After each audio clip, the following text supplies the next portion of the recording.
All right. What is up, everyone? I am looking at the patch notes for the first time. I have not looked at them yet.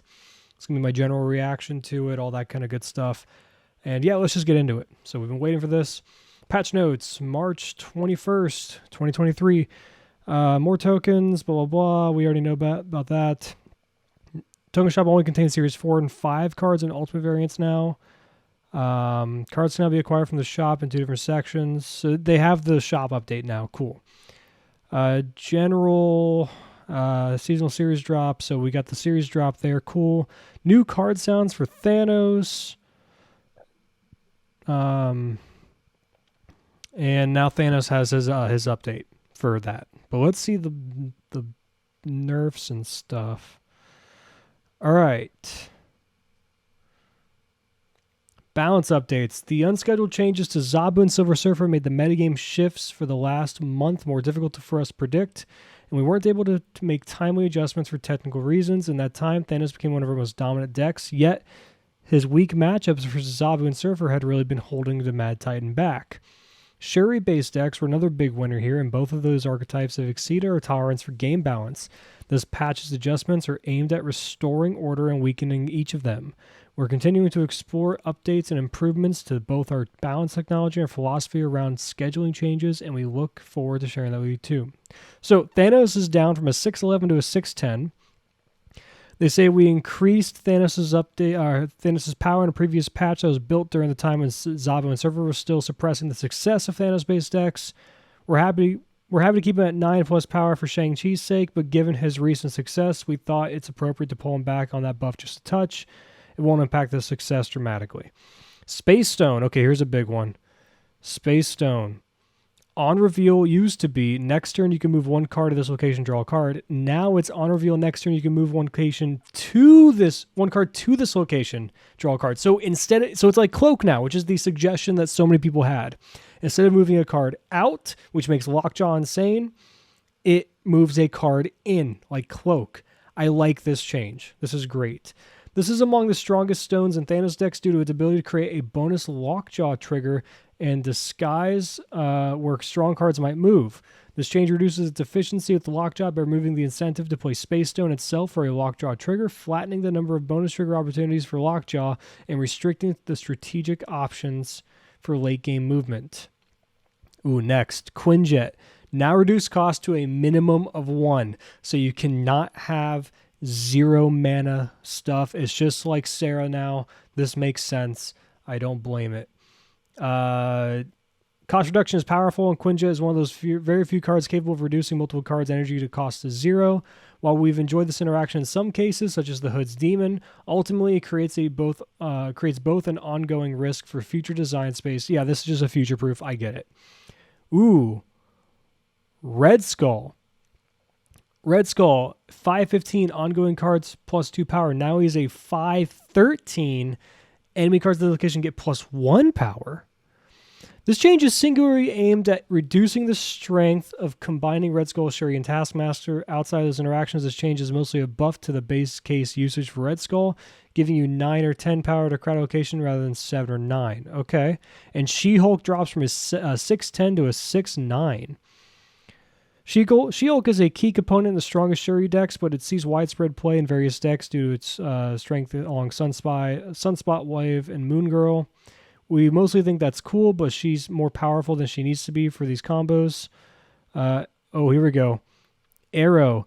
On reveal, move all enemy cards play this location. Oh my god. Aero's changed to a 5/8 on reveal. Move the last enemy card played this turn to this location. Wow. This straight up... Does this kill Aero as like the best card in the game? Is she still good? So move the last enemy card played this turn to this location. So instead of moving all of them, it's the last one. So now you can order it how you want. The last one. Oh, I think Aero fucking sucks now. I mean, she's still good against the turn 6 play where it's a singular card. If you are arrowing against a singular card, it is still great. But if they play more than one card, they can order it so that they play their big thing first and their small thing second. Like, for example, a Devil Dino. You play a Devil Dino, and then, like, if you have Quinjet down, then you can have, like, a one-cost Sentinel, for example. And then you just have the Sentinel get moved instead of the Devil Dino. That's fucking huge. I think Aero kind of fucking sucks now a little bit.